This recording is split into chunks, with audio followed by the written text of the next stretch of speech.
इर्मायाचा ग्रंथ आणि यातील 8वा अध्याय आणि 20वे वचन आपण वाचत आहोत. इर्माया 8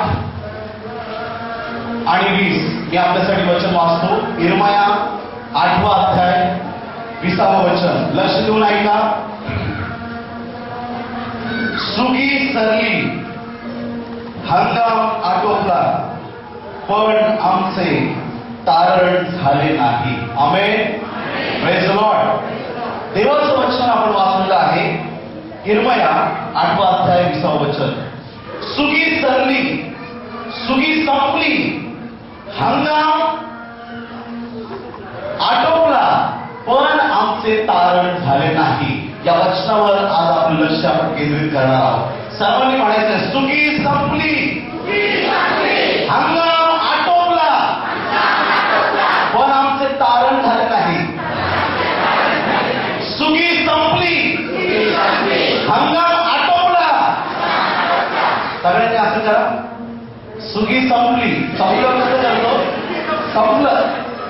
सुगी संपली, हंगाम आटोपला, पण आमचे तारण झाले नाही. तारण. हालेलुया. तारण म्हणजे मुक्ती, तारण म्हणजे मोक्ष. जे मिळवण्यासाठी जगातला प्रत्येक माणूस एक मोठा खटाटोप करत असतो. प्रत्येक माणसाला वाटतं की मी या जगातून ज्यावेळेस मी निघून जाईल त्यावेळेस मला डायरेक्ट स्वर्गाची जागा मिळावी. एखादा जर पिणारा व्यक्ती मेला तरी त्याला स्वर्ग पाहिजे. एखादा वाईट व्यभिचार करणारा व्यक्ती मेला तरी त्याला स्वर्ग पाहिजे. एक चोरी करणारा व्यक्ती असेल तरी त्याला स्वर्ग पाहिजे. प्रत्येक व्यक्तीला स्वर्ग पाहिजे. प्रत्येकाला वाटतं की माझं तारण व्हावं. आमेन. प्रत्येकाला वाटतं की माझं तारण व्हावं. या खटाटोपामध्ये जगातील सर्व लोक वेगवेगळ्या पद्धतीने तारण मिळवण्याचा प्रयत्न करत असतात. वेगवेगळ्या पद्धतीने तारण मिळवण्याचा प्रयत्न करत असताना बऱ्याच वेळा ते नदीमध्ये जातात, आंघोळ करतात. याच महाराष्ट्रातील अनेक संतकरांनी म्हटलेलं आहे, नाही निर्मळ मन काय करील साबण. हालेलुया. यांच्या वेदात, यांच्या ग्रंथांमध्ये गूढ आणि घन गोष्टी पूर्वीच नमूद केलेल्या आहेत. जे मन आपल्या आतमध्ये आहे ते धुण्यासाठी अजून मार्केटमध्ये साबण आलेलं नाही. हालेलुया. Praise the Lord. कोणतंही पाणी माणसाचं पाप संपू शकत नाही. याचं उदाहरण पवित्र शास्त्रात आहे. उत्पत्तीचा ग्रंथ 7वा आणि 8वा अध्याय जर आपण बारकाईने वाचला त्या ठिकाणी एक देवाचा सेवक आहे नोहा. त्याला मुलं होते 3 आणि मुली होत्या, सुना होत्या 3. त्याची पत्नी आणि तो 8 जणांचा परिवार त्या तारणामध्ये होता. देवाने जलप्रलय पाठवला. सगळं जग पाण्याखाली बुडवून टाकलं. पाप करणारे सगळे लोक मेले, पण पाप मेलं नाही. हालेलुया. बिसलरी पाणी असो, स्वच्छ पाणी असो, कुठलंही पाणी असो, एखाद्या चांगल्या नदीचं पाणी असो, ते पापापासून सुटका देऊ शकत नाही. हालेलुया. Praise the Lord. काही लोकांना वाटतं मी एकांत स्थळी गेलो, एकांतामध्ये गेलो तर माझ्या पापाची क्षमा होईल. उंच उंच डोंगरावर जाऊन ते पापाची क्षमा करतात, परंतु परत आल्यानंतर त्यांना वाटतं की माझ्या पापाची माफी झालेली आहे, परंतु ते परत त्या पापाच्या मागे लागत राहतात. काही लोक पांढरे कपडे घालतात, काही लोक विशेष प्रकारचे पोशाख करतात. त्यांना वाटतं की हे केल्यानंतर आमच्या पापांची क्षमा होईल. अनेक लोक वेगवेगळ्या पद्धतीने पापाच्या क्षमेसाठी याचना करत आहेत. पाप आमचं कोण माफ करेल आणि कोण आम्हाला स्वर्गामध्ये जागा देईल. पवित्र शास्त्राच्या या ग्रंथामध्ये बायबल आपल्याला सांगतं, प्रेषितांचे कृत्य 4था अध्याय आणि 12व्या वचनामध्ये पवित्र शास्त्र सांगतं, आकाशात, पृथ्वीवर आणि पृथ्वी खाली दुसरं कोणतंही नाव मानवाच्या कल्याणासाठी, मानवाच्या उद्धारासाठी दिलेलं नाही. हालेलुया. पवित्र शास्त्रामध्ये फिलिप्पियरास पत्र 2रा अध्याय आणि 9वं वचन सांगतं की एक नाव देण्यात आलेलं आहे. हे नाव सर्व नावाहून उंच नाव आहे. हालेलुया. या नावाला तोड नाही. हालेलुया. या हॉलमध्ये बसलेल्या प्रत्येक व्यक्तीला माझा प्रश्न आहे, कोणाला नाव नाही?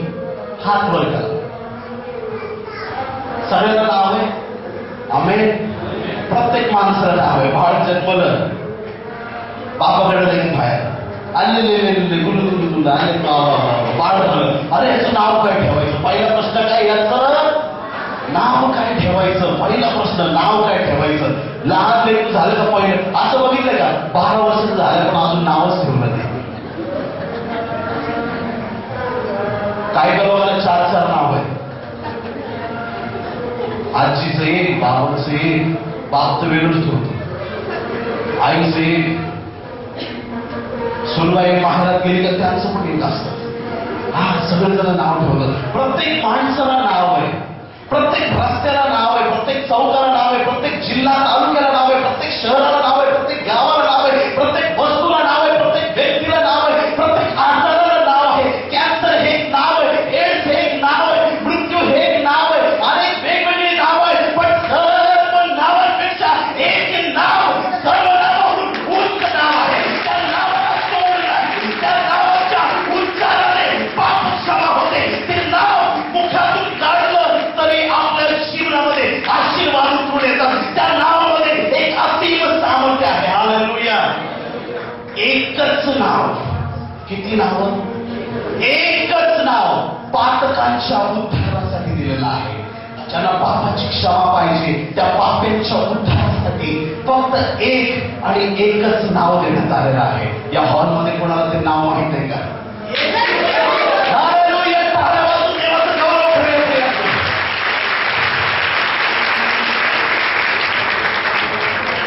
पापांच्या उद्धारासाठी एकच नाव आहे आणि ते नाव येशूचं नाव आहे. देवाच्या लोकांनो, जर एखाद्या वाईट परिस्थितीत तुम्ही आहात, तुम्ही मोठी प्रार्थना केली नाही तरी चालेल. तुम्ही जरी फक्त म्हटलं येशू, सगळ्यांनी म्हणा येशू. माझं चॅलेंज, या नावात इतकं सामर्थ्य आहे, सैतान पळून जातो. या नावात इतकं सामर्थ्य आहे, रोग आजार पीडा बरे होतात. या नावात इतकं सामर्थ्य आहे की एका पाप्याचं तारण होतं. हालेलुया. तारणासाठी एकच एकच आणि एकच नाव देण्यात आलेलं आहे, ते येशूचं नाव आहे. तारण हे स्वकर्तृत्वावर मिळू शकत नाही. विकास एक चांगला मुलगा आहे, प्रार्थना करतो, तो माणूस खूप चांगला आहे, ही मुलगी खूप चांगली आहे म्हणून तारण मिळतं असं नाही. आमेन. आपण खूप चांगले आहोत म्हणून आपल्याला तारण मिळत नाही. आपला देव खूप चांगला आहे म्हणून आपल्याला तारण मिळतं. आपला देव चांगला आहे, आपण वाईट आहे, आपल्यामध्ये पाप भरलेला आहे, आपल्यामध्ये ती कॅपेबिलिटी नाही, आपल्यामध्ये ती क्षमता नाही की आपण आपलं तारण साधून घ्यावं. तारण पवित्र शास्त्र आपल्याला सांगतं, 22 अध्याय 8 वचन, तुमचं तारण तुम्ही करू शकत नाही. तारण हे देवाने दिलेले दान आहे. हालेलुया. तारण हे देवाने दिलेलं दान आहे, देणगी आहे आणि ते साधून घेण्यासाठी देवाने ही वेळ आपल्याला दिलेली आहे. आता वचन आपण निवडलेलं आहे, पवित्र शास्त्रातून सुगी संपली, हंगाम आटोपला, पण आमचे तारण झाले नाही. तारण म्हणजे स्वर्गात जाण्याचा अधिकार, तारण म्हणजे पापापासून मुक्ती. तारण मला प्रत्येकाला कळालंय. आमेन. हात दाखव सगळ्यांनी ज्याला कळाले तारण. Praise the Lord. तारण म्हणजे पापापासून मुक्ती. तारण कोणत्या धर्मात नाही, तारण ख्रिस्ती धर्मात नाही. नीट ऐका, तारण ख्रिस्ती धर्मात नाही, तारण येशू ख्रिस्तामध्ये आहे. मी चर्चला जातो, उपकार करत नाही. मी प्रार्थना करतो, खूप मोठं काम केलेलं, सगळे करतो, परंतु सर मी आणि येशू एकनिष्ठ आहोत आणि मी प्रभूला पश्चातापी मनाने माफी मागितलेली आहे आणि येशूच्या रक्ताने जर धुतलेलं आहे तर माझं तारण झालेलं आहे. आमेन.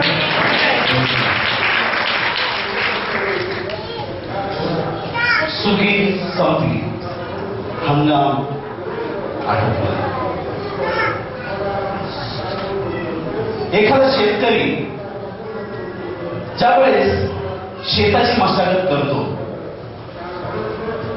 एक वर्षाचा असा एक समय असतो, त्या विशिष्ट समयामध्ये त्याला पेरणी करावी लागते. जमीन कठीण झालेली असते, भर कडक उन्हात त्याला नांगर चालवावा लागतो, ती कठीण जमीन त्याला फोडावी लागते आणि मग त्याच्यामध्ये तो बी पेरतो. का पेरतो? त्याला वाटतं की एक दिवशी या भूमीतून पीक येईल आणि त्याची मी काढणी करेल. आशेनं पेरतो, आशा आहे त्याला. त्याला असं वाटत नाही मी पेरलंय हे जळून जावं. त्याला वाटतं हे पेरलंय हे एक दिवशी उगवणार आणि त्याची मी कापणी करणार. लक्षात ऐकतं सगळे, एक दिवशी मी त्याची कापणी करणार. तो पेरतो. देव एवढं चांगलं बायबल सांगतो, धार्मिक असो अधर्मी असो सगळ्यांवरती तो पाऊस पडतो. देव किती सांगतो, सगळ्यांना पाऊस देतो आणि मग ते शेत सुंदर रीतीनं बहरू लागतं, चांगलं वाढतं, त्याला पीक येतं, त्याला चांगली कणसं येतात आणि सगळेजण आपापल्या शेतावर जातात आणि ते कापणी करायचं काम करत असतात. एक शेतकरी असतो तो कंटाळा करतो, तो म्हणतो आज मी पिक्चरला जाईल, उद्या मी कापणी करेन. परत दुसऱ्या दिवशी तो विचार करतो जाऊ दे आज मित्रमंडळीला बोलवतो, दारू पितो, मजा करतो. एक एक दिवस तो वाया घालवतो. गावातल्या सर्व लोकांची कापणी झाली, परंतु हा जो एक व्यक्ती आहे त्याची कापणी कशीच आहे, त्याने कापणी केली नाही आणि त्याचं जे शेत आहे ते जनावरांनी खाऊन टाकलं, बाळून गेलं, खराब झालं आणि त्याचं एकही धान्याचा कण त्याच्या कोठारामध्ये पडला नाही. त्या दिवशी तो म्हणतो सुगी संपली, हंगाम आटोपला, जे मला करायचं होतं ते मी केलं नाही. हालेलुया. सुगी संपणं म्हणजे काय, हंगाम आटोपणं म्हणजे काय? ज्यावेळेस कापणी करायची वेळ आहे त्यावेळेस मी कापणी केली नाही आणि हंगाम जो आहे तो आटपून गेला, सुगीचे दिवस चढून गेले आणि माझं तारण झालं नाही आणि म्हणून तो शोक करत आहे. हालेलुया. कळतं सगळ्यांना, सुगी संपली, हंगाम आटोपला. पवित्र शास्त्रात काही उदाहरणं आहेत जे मी सुरुवातीला सांगितलं नोहाच्या जीवनाविषयी. उत्पत्ती 7 आणि 8 2 अध्यायामध्ये नोहाची गोष्ट सुंदर रीतीने दिलेली आहे. देवाचा सेवक नोहा आणि त्याचा परिवार 8 लोक टोटल, हे देवाला घेऊन वागणारे लोक होते. नोहा देवाची प्रार्थना करणारा होता. अख्ख्या जगात किती धार्मिक लोक होते? 8 लोक. किती धार्मिक लोक? 8. त्याचा मुख्य नोहा. एक माणूस अख्ख्या जगात धार्मिक आहे, एकच माणूस, त्याचा परिवार. नोहाची भेट घेतली देवाने. आता या जगात मी काय करणार आहे बघ, अशी पर्जन्यवृष्टी पाठवतो, असा पाऊस पाठवतो, सर्व टेकड्या उंच उंच पर्वत पाण्याच्या खाली जातील, पण मला तुला वाचवायचं. तू एक तारू बनव आणि त्याचं मोजमाप मी तुला सांगतो काय करायचं, डांबर किती लावायचं, लाकडं कोणती निवडायची, कशी पॅकिंग करायची ते मी तुला शिकवतो. नोहाने कधीच तारू बनवलं नव्हतं. नोहाने याच्या आधी कधीच तारू बनवलं नव्हतं. पहिल्यांदा त्याला तारू बनवायचं. लाकडं आणायला गेला असतं, गावातले लोक त्याला म्हटले असते इतके लाकडं काय करायचं, मूर्ख झालाच. अरे तुला इतका डांबर काय करायचं, एवढं दोऱ्या काय करायचं, एवढं हे सगळ्या गोष्टी तुला काय कामाचे, इतकी खेळे काय उपयोगाचे, इतकं तू सामान त्यासाठी देत आहे. जलप्रलय येणार आहे, त्या आकाशाकडे बघत असतील लोक, त्याची निंदा आणि थट्टा करत असतील, परंतु जग काय म्हणतं त्याच्याकडे नोहाने लक्ष दिलं नाही. त्याचा देव काय बोलतो त्याच्यावर नोहाने विश्वास ठेवला. आकाश निरभ्र आहे, एरियाला तरी तर हातावर ढग दिसला असेल, कदाचित तुम्हाला तोही दिसला नाही. आकाश स्वच्छ आहे, पाऊस यायचं लक्षण नाही. सगळे लोक लग्न करून घेत होते, लग्न करून आनंदात गर्क झालं होतं सगळं जग. देवाने सर्व पशु पक्षी प्राणी सर्व त्याच्या त्या तारवामध्ये ठेवले. नोहाचा परिवार आतमध्ये आहे, सर्व लोक त्यामध्ये आहेत जे देवाच्या इच्छेप्रमाणे आहे. देवाने बायबल सांगतं तारवाचा दरवाजा बंद केला. कुणी बंद केला? बायबलमध्ये लिहिलं असं. कुणी बंद केला? देवाने तारवाचा दरवाजा बंद केला. आता देव जे बंद करेल ते कोणाला उघडता येईल का? अचानक पर्जन्यवृष्टी सुरू झाली, पाऊस पडायला लागला, पावसाचं प्रमाण वाढायला लागलं. लोकांच्या मनात भीती आली.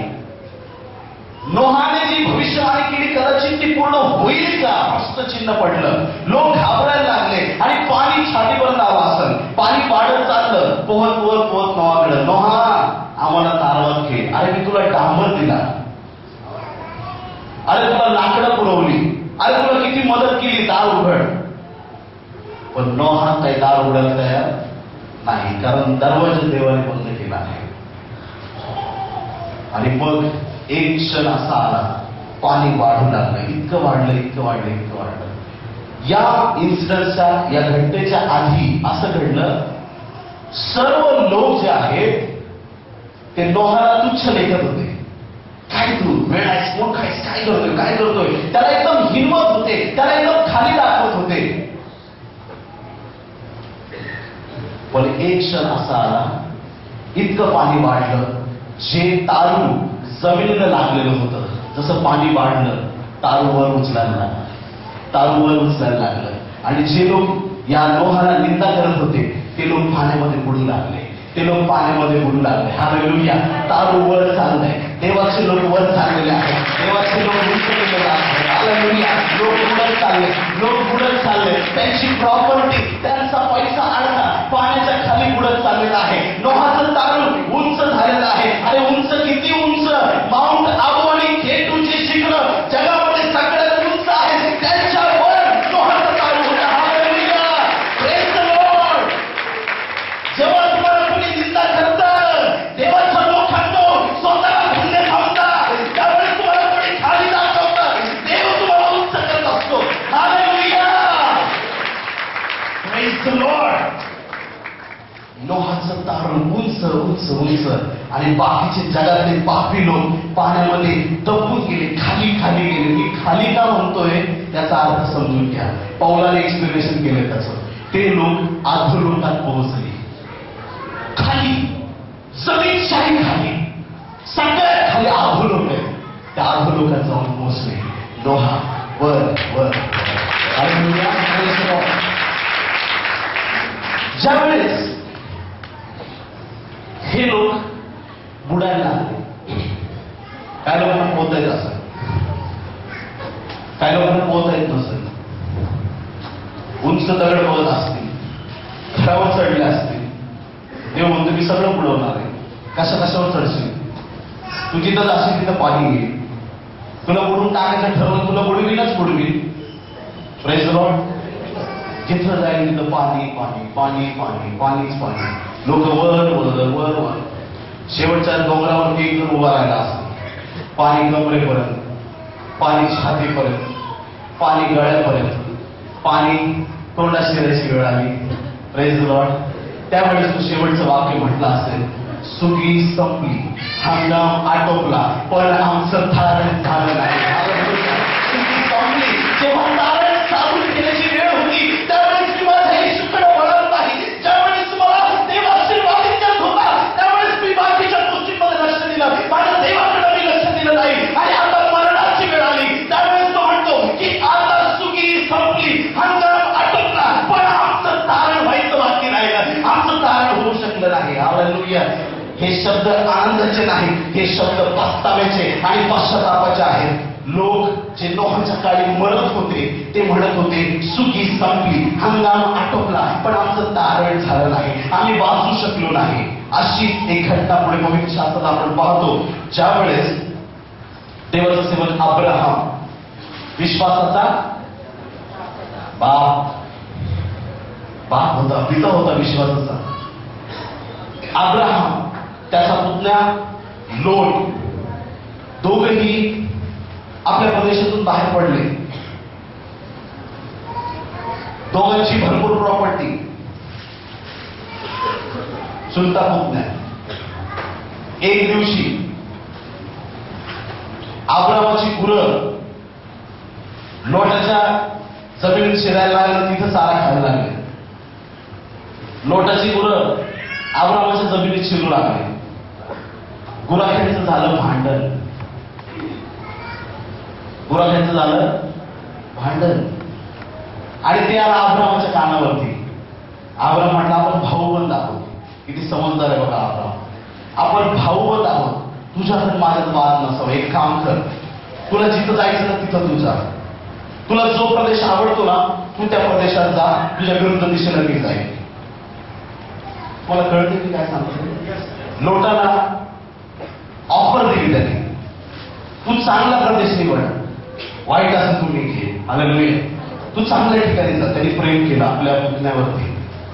त्यांनी सगळीकडे नजर टाकली आणि त्याची नजर, लोटाची नजर सदोम आणि गमोरा या शहराकडे पडली. जे शहर अतिशय धनवान होते, जे शहर अतिशय उत्कृष्ट होते, चांगले होते, मालमत्ता होती, प्रत्येक गोष्टीनं फलद्रूप असलेलं ते शहर होतं. त्यांनी सुद्धा सांगितलं की इकडे जातो सदोम गमोराला.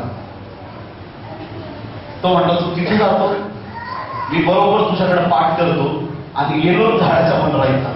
हालेलुया. जिथं काही चांगलं नाही, जिथं काहीच नाही, त्याच्याकडं काय प्रॉपर्टी नाही, काय नाही, काय नाही, काय नाही, काही घेऊन गेला नाही. एकदम विरुद्ध दिशेने जंगलाकडे गेला. चांगल्या पैशाच्या धनवान देशाकडे नाही गेला, एका जंगलाकडे, अरण्याकडे गेला. एनोन राईच्या त्या वनराईमध्ये तो गेला. त्याला माहित आहे एखाद्या धनवान प्रदेशात जरी एखादा व्यक्ती गेला तरी तो धनवान होईल याची काही खात्री नाही. परंतु एखादा व्यक्ती जरी अरण्यात असला, जर त्याच्याकडे त्या परिस्थितीत देव असला, येशू त्याच्या जीवनात असला, तरी तो सर्वात धनवान आहे. Hallelujah. Praise the lord. Sodom आणि गमोरा जे शहर लोटांनी निवडले होते ते शहर अतिशय पापाने बलवटलेले होते आणि म्हणून देवाने ठरवलं की या शहरांचा नाश करून टाकायचा. नाश कसा करायचा? स्वर्गातून अग्नी आणि गंध खाली पाडायचे आणि अख्खं जे शहर आहे सदोम आणि गमोरा ही शहरं उद्ध्वस्त करून टाकायची, जाळून भस्म करायची, कारण त्याचं पाप खूप वाढलंय. परंतु त्या गावामध्ये देवाचा सेवक होता लोट. परमेश्वराने ठरवलं लोटाला वाचवायचं. देवाने देवदूत पाठवला, लोटा लवकर पॅकिंग कर, लोटा लवकर तयारी कर आणि लवकर सदोम गमोरा सोडून बाहेर निघ, कारण देवा आगीचा वर्षाव करणार आहे. काय होत चाललाय, लोक लवकर बाहेर निघ. लोटा तुला लवकर सांगतो, कृपा करून बाहेर निघ, लवकर बाहेर निघ. तुझ्या बायकोला घे, तुझ्या दोन्ही मुलींना घे, लवकर निघ, लवकर निघ. बायकाची पॅकिंगला उशीर लागतो. तुम्ही कोणाच्या घरी गेले, तुमचे जेवण खावणं झाले, पुरुष मंडळी दारात उभे जाऊ, बायकाचे गप्पा गुलू गुलू गुलू असला झालं, तिकडे गेली, हे असं झालं, बायकाचे गप्पा संपत नाही. बायकाची तयारी, नवरदेवाची तयारी किती वेळ लागतो? सांभाळलं 5 मिनिटं. पाळत बोलून केला, नवरीला मंडपात आणा, नवरीला पुढे घेऊन या. नवरीचं चाललंय, स्त्रियांना खूप वेळ लागतो, तिथं वेळ झाला. हे घेऊ का ते घेऊ, काय करू, आता किती घेणार? एक माणूस किती घेणार? फ्रीज घेता येईल का एका स्त्रीला उचलून? कपाट घेता येईल का? नाही, सोडावंच लागेल ना. 10 लाखाचं फर्निचर असेल तरी तिथं सोडावं लागेल. सगळ्यात अनमोल जीवन आहे हे लोटाला कळालं होतं, म्हणून बिचारा जीव घेऊन पळत होता. जोर जोरात पळायला लागला, दम लागला, देवदूत मधून पळ, तरी पळतोय. लोटाची बायको बायबल मध्ये सांगितलंय, मागं वळून पाहत बसली. तिथंच तुम्ही जायचे मिठाचा खांब नव्हे, जागेवर मिठाचा खांब झाले. अविश्वास दाखवला. कपडातले सगळे दागिने तिथंच राहिले. हा माणूस खूप घाई करतो, त्याला समजत नाही दागिने गेले, सगळं किती आग पडायला लागले, लोक मारायला लागले, काय झालं. देव म्हणलं तू मग. देवाने तिला सोडलं नाही, मिठाचा खांब झाले जागेवर. उत्पत्ती 19 अध्यायामध्ये या प्रसंगाचं अतिशय सुंदर असं वर्णन केलेलं आहे. लोट देवाची वाणी, बायबल, प्रेज द लॉर्ड, हे घेऊन तिथून बाहेर पडला. देवाने जे त्याला सांगितलं, मी या शहराचा नाश करणार आहे, स्वतःचा बचाव कर, लोट आणि लोटाच्या 2 मुली तिथून बाहेर निघून गेल्या. देवाने लोटाला आणि त्याच्या 2 मुलींना वाचवलं, कारण त्यांनी देवाच्या वचनावरती विश्वास ठेवला. देव या शहरांचा नाश करणार आहे. त्यांनी संपत्तीची अभिलाषा बाळगली नाही. त्यांनी कुठल्याही प्रकारचा मोह आपल्या मनामध्ये ठेवला नाही. मी काय घेऊन जाऊ याविषयी त्यांनी विचार केला नाही. ज्यावेळेस अग्नी पडायला सुरुवात झाली त्यावेळेस सर्व लोक जळून भस्म होऊ लागले. एखाद्याने पाहिलं की मोठा आगीचा लोळ एका घरावरती पडला आणि तो विचार करत असेल दुसरा लोळ माझ्यावर पडला तर. सगळीकडे आग लागली प्रियांनो. लोक अग्नीमध्ये जळायला लागले, अग्नीमध्ये होरपळू लागले, मरायला लागले. एक माणूस कदाचित खूप भाजून गेला असेल, आता शेवटचा श्वास निघणार मारणार एका क्षणात. त्यावेळी तो म्हटला असेल, सुंगी संपली, हंगाम आटोपला, पण आमचं तारण झालं नाही, आता मारायची वेळ आली. तेव्हा यांचा नाश केला. Hallelujah, praise the Lord, hallelujah.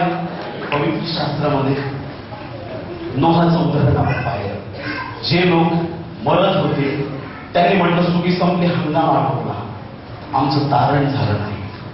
जे लोक सदोम गमोरामध्ये देवाच्या वाणीचा अभेद करून पापामध्ये गुरफटले होते ते सुद्धा म्हणत आहेत, सुगी संपली, हंगाम आटोपला, पण आमचं तारण झालं नाही. हालेलुया. जुन्या घरात गोष्टी घडल्या, पण तू आम्हाला हाता संदेश सांगत आहे. Praise the Lord.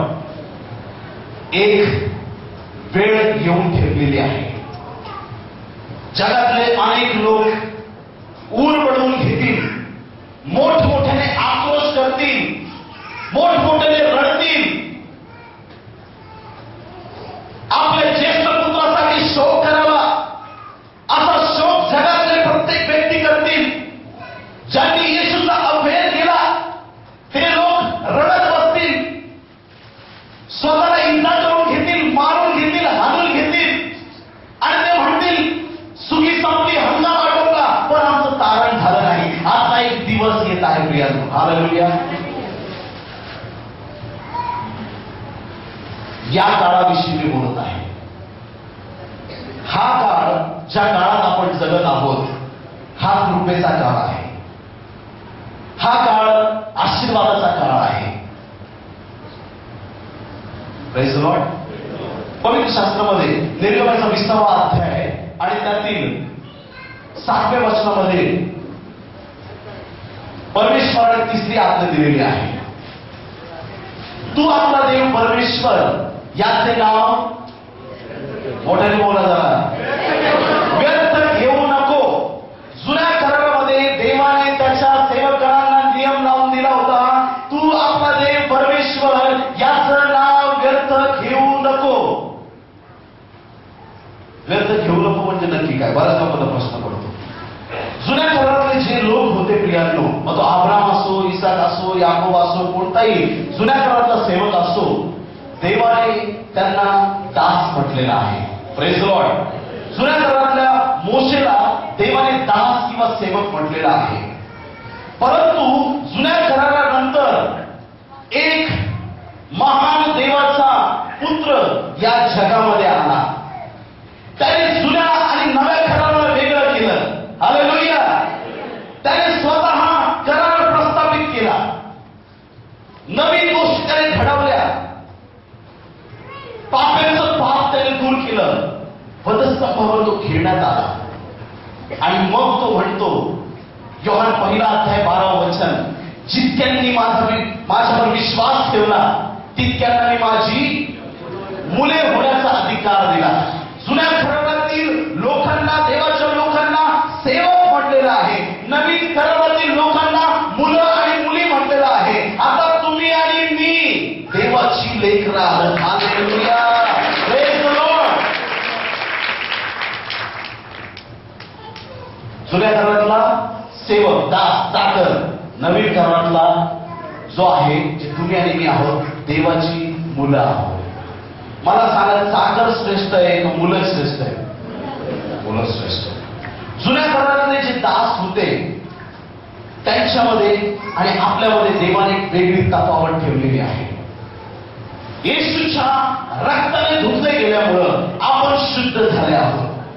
आपलं जीवन परिवर्तित झालेलं आहे आणि आता आपण देवाची मुलं आहोत. जुन्या करारात सांगितल्याप्रमाणे, नवीन कराराच्या वचनाप्रमाणे, उदाहरणार्थ एक श्रीमंत माणूस आहे आणि त्या माणसाकडं अनेक चाकर आहेत. त्या चाकराला काहीतरी दुकानातून वस्तू घ्यायची.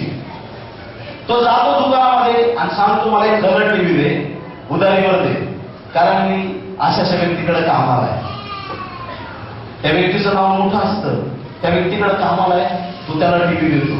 फ्रीज पाहिजे, फ्रीज घेऊन जा, तुला काय वस्तू पाहिजे घेऊन जा, कारण इतक्या मोठ्या माणसाच्या जवळ तू कामाला आहे. तू त्याचं नाव सांगितलं मला, तुला काय पाहिजे ते घेऊन जा. आणि नंतर त्या मालकाच्या कानावरती ही गोष्ट जाते की माझ्या चाकराने माझ्या नावाचा दुरुपयोग केला. कदाचित माझ्या चाकराने ते कर्ज फेडलं नाही, तर कदाचित लोक मला नाव ठेवतील की तुझे चाकर वाईट रीतीने वागत आहे. आणि म्हणून तिसऱ्या अर्थात देव म्हणतो की तुझाच एक परमेश्वर याचं नाव व्यर्थ घेऊ नको. पण ही आज्ञा नवीन करारात कुठं लिहिलेली आढळत नाही, कारण देव आता तुम्हाला चाकर म्हणत नाही. देव तुम्हाला त्याची दास समजत नाही. त्याच्या मिठी मारली तुम्हाला आणि तो म्हणतो की तुम्ही माझे मुलं आणि मुली आहात. Hallelujah, praise the Lord. जुन्या कराराप्रमाणे कुठेही त्याचं नाव घेऊ नका, पण नवीन कराराच्या नियमाप्रमाणे तुम्ही त्याचं नाव कुठेही घेऊ शकता. येशूचं नाव तुम्ही कुठेही घेऊ शकता. तुमच्या आणि जुन्या लोकांमध्ये आता फरक आहे, कारण येशू मध्यस्थ आहे. लोक पाप करायचे आणि लगेच मरून जायचे, पण आता कृपेचा काळ आहे. देव आपल्यावर प्रेम करत आहे. हालेलुया. आणि येशू मध्यस्थ झालेला आहे. Praise the Lord. हालेलुया. तुम्ही ऐकता लक्ष देऊन सगळे. एक परिवार होता, फिरतो त्याच्यामध्ये. इकडे एक परिवार, इकडे एक परिवार.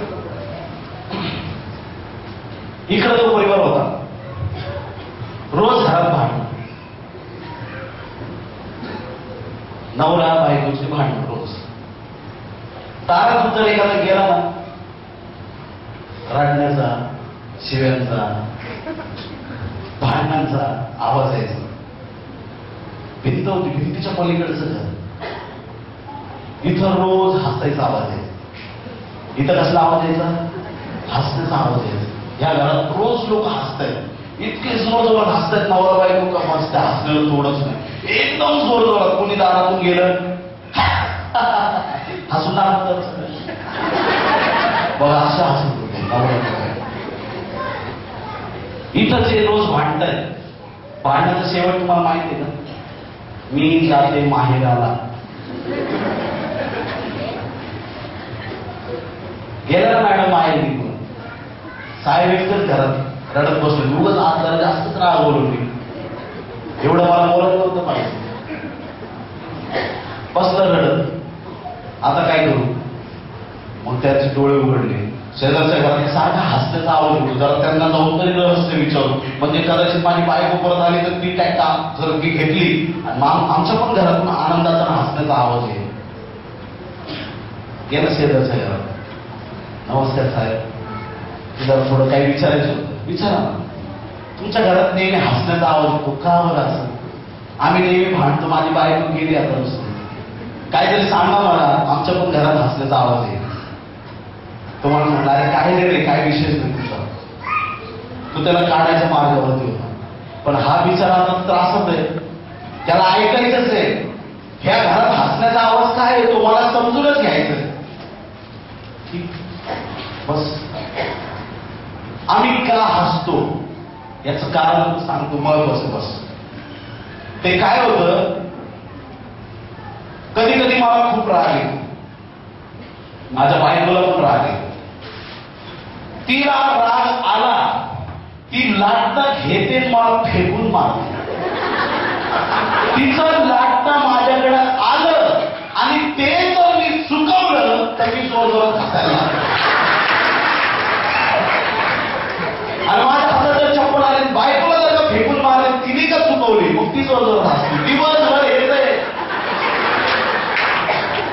दिवसभर दोघं हसत राहतो एकदम. ती हसते ती पण हसत, दोघं हसत राहतो. असं आमचं हसणं.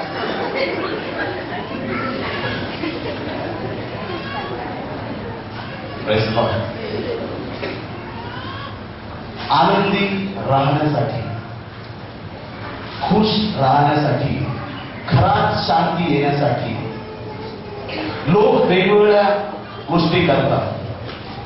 परंतु जर तुम्हाला आज तुमच्या परिवारात शांती पाहिजे, या हॉलमधून एकटे जाऊ नका, येशूला बरोबर घेऊन जा. जर आज येशू तुमच्या बरोबर आला,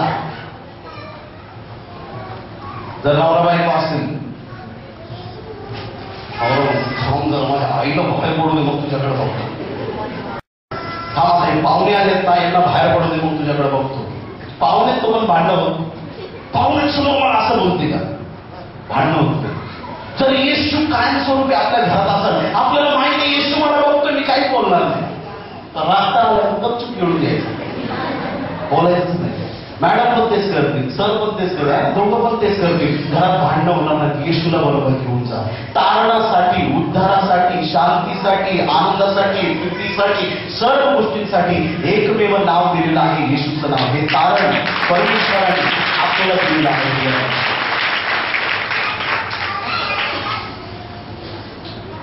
तारणाची सुवार्ता आपल्यापर्यंत पोहोचलेली आहे. एक दिवस अचानक कृपेचा काळ थांबेल आणि जे आपण जुन्या करारापेक्षा धन्य लोक आहोत, कारण आपण लेकर आहेत. आमेन. नोहाच्या काळातल्या लोकांपेक्षा तुम्ही धन्य आहात. जितक्या पिढ्या आतापर्यंत गेल्या त्या सर्व पिढ्यांमध्ये तुम्ही धन्य आहात. येशूच्या शिष्यांपेक्षा तुम्ही धन्य आहात. ऐकलं थोडं जड वाटत. Praise the Lord. देवाच्या पवित्र वचनाप्रमाणे योहानेच्या 20व्या अध्यायाच्या 29व्या वचनामध्ये येशू थोमाला म्हणतो, तू मला पाहिलंस आणि माझ्यावर विश्वास ठेवलास, परंतु ज्या लोकांनी मला न पाहता विश्वास ठेवलेला आहे ते लोक खरे धन्य आहेत. इथं बसलेल्या कोणी व्यक्तीने येशूला पाहिलं नाही, पण तरी आपण येशूवर विश्वास ठेवतो, म्हणजे शिष्यांपेक्षा आपण धन्य आहोत. हालेलुया. इतकं धन्य, इतकं आशीर्वादित जीवन देवाने आपल्याला दिलेलं आहे. आणि हे जीवन जगत असताना, या जीवनामध्ये वाटचाल करत असताना, लक्ष देऊन ऐका प्रियांनो, हालेलुया. हे जीवन जगत असताना, कृपेच्या काळामध्ये असताना, आनंदी जीवन जगत असताना, देवाच्या सानिध्यामध्ये असताना एक दिवस असा अचानक येईल, बायबलचं वचन पूर्ण होईल. या ठिकाणी पवित्र शास्त्र सांगतं की प्रभूजी प्रभूजी म्हणणाऱ्या प्रत्येकाचा प्रवेश स्वर्गाच्या राज्यात होणार नाही. पवित्र शास्त्र सांगतं की या जगातला प्रत्येक गुडघा येशू समोर टेकला जाईल, प्रत्येक जिव्हा कबूल करेल येशू हाच प्रभू आहे.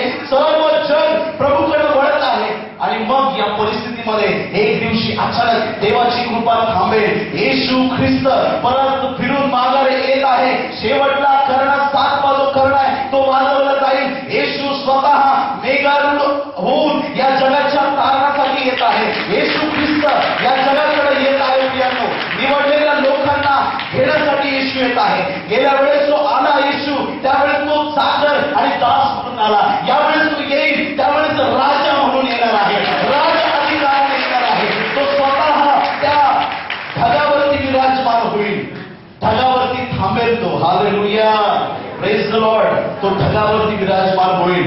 दूत, संत आणि देवाचे महान संदेष्टे जे यापूर्वी होऊन गेलेले आहेत त्यांना तो घेऊन येईल, जे प्रभूमध्ये विसावा पावलेले आहेत. मी तुम्हाला एक आशेचा संदेश देत आहे प्रियांनो, जर तुमच्या परिवारामध्ये तुमचं जवळचा माणूस प्रभूमध्ये विसावा पावलेला आहे, मेलेला आहे, तर त्याविषयी खेद करू नका, कारण त्यांच्या पुढे तुम्ही जाणार नाही. हालेलुया. मेलेले लोक जे आहेत प्रभूमध्ये, तुमच्या आधी देव त्यांच्या कबरा उघडून टाकील आणि त्यांचे आत्मे येशूबरोबर घेण्यात येतील. सर्व लोक येशूला सामोरे जातील आणि मग दिव्यदूत स्वर्गातून उतरून येतील. प्रियांनो, आणि जे तुम्ही देवाचे विश्वासणारे आहात, गव्हातून निधन वेगळं करण्यात येईल. गहू वेगळा, निधन वेगळं. जे शुद्ध ते वेगळं केलं जाईल, अशुद्ध ते वेगळं केलं जाईल.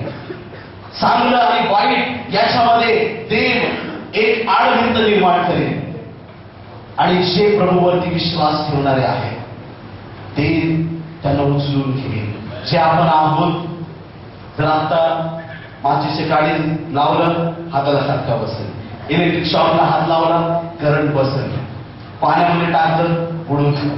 असं हे शरीर आहे. परंतु एक असं शरीर मिळेल जे अविनाशी असेल. येशू ख्रिस्त पुनरुत्थानानंतर ज्या वेळेस लक्ष देऊन ऐका, सगळे शिष्य बंद खोलीमध्ये होते, दार खिडक्या काहीच उघडे नव्हते. येशू त्यांच्यामध्ये प्रकट झाला. Praise the Lord. दाराची भिंतीची कशाची अडचण निर्माण राहणार नाही. प्रियानो, देव असा देह आपल्याला देईल आणि त्याच क्षणी क्षणात निमिषात आपण बदलून गेल्यानंतर देव आपल्याला उचलून घेईल. दिव्यदूत आपल्याला उचलून घेतील आणि आपण मेघारूढ होऊ येशू बरोबर. आणि सर्व लोक जे आहेत ते स्वर्गामध्ये घेतले जाऊ. हालेलुया. आणि त्या ठिकाणी येशूचा आणि मंडळीचा विवाह सोहळा साजरा होणार. हालेलुया. आता खाली राहतील त्यांची गंमत ऐका. जे लोक खाली राहतील ते कोण खाली राहतील? येशूच्या नावाने प्रार्थना करणारे लोक खाली राहतील.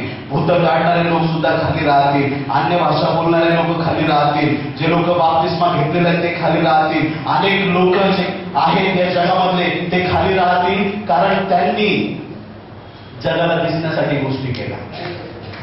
त्यांनी येशूला आपल्या जीवनात घेतलं नाही. ते लोक खाली राहतील. जे लोक प्रार्थना करतात, जे लोक येशूच्या सानिध्यात आहेत, देव त्यांना खेचून वरती घेईल. हालेलुया.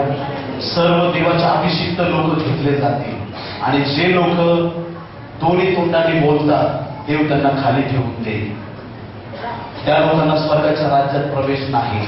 मोठी प्रार्थना जरी केली तरी काय उपयोग नाही. खूप चमत्कार केले तरी काय उपयोग नाही.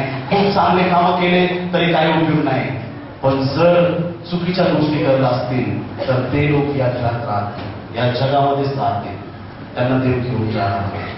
अनेक लोक आपण या जगामध्ये पाहतो, पाळे साहेब मला सगळं सांगा पण मी तंबाखू सोडणार नाही.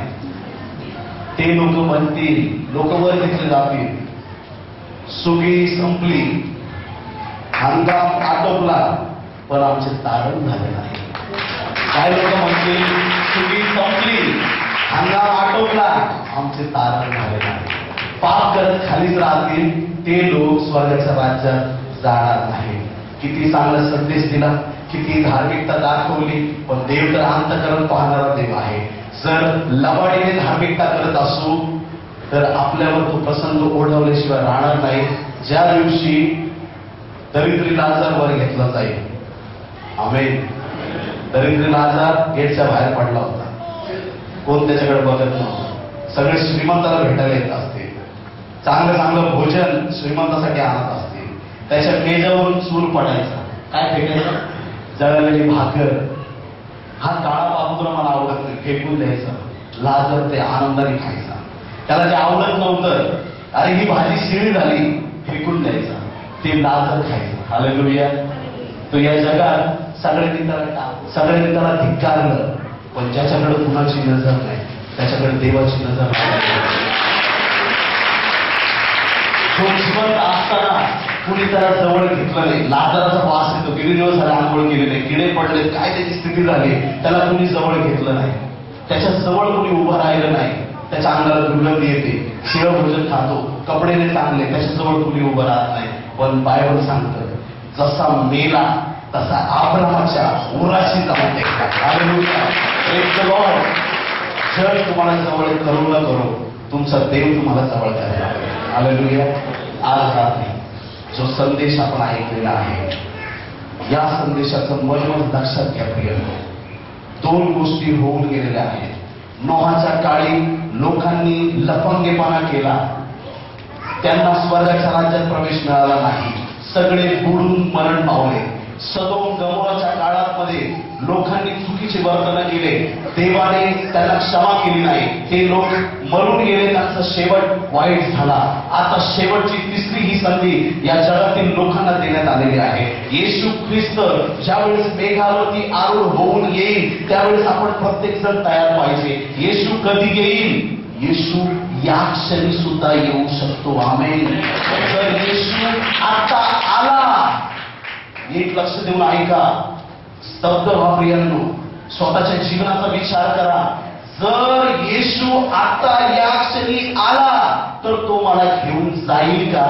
कारण मी म्हणेन सुगी संपली, हंगाम आटोपला, पण आमचे तारण झाले नाही. हालेलुया.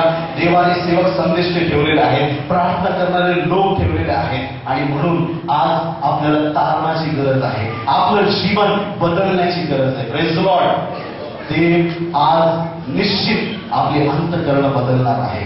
जर ह्या संदेशाच्या दरम्यान आपल्या मनात एक कल सुद्धा शंका असेल का देव मला देणार नाही कारण मी खोटं बोलतो, कोणाला वाटत असेल मी व्याभिचारी मला देव देणार नाही, कोणाला वाटत असेल की मी पापामध्ये आहे मी जाऊ शकत नाही स्वर्गाच्या राज्यात, कोणाला वाटत असेल मी लबाड आहे, ढोंगी आहे, मूर्तीपूजक आहे, वाईट गोष्टी करणार आहे, मी स्वर्गाच्या राज्यात जाणार नाही, मी निंदा करणार आहे, चाळी लावणार आहे, चुगलखोर आहे, मी कसं देवाच्या राज्यात जाईल. पण देवाच्या लोकांनो, आज रात्री तुमच्यासाठी संदेश आहे. सुगी संपली नाही, हंगाम आटोपला नाही, तो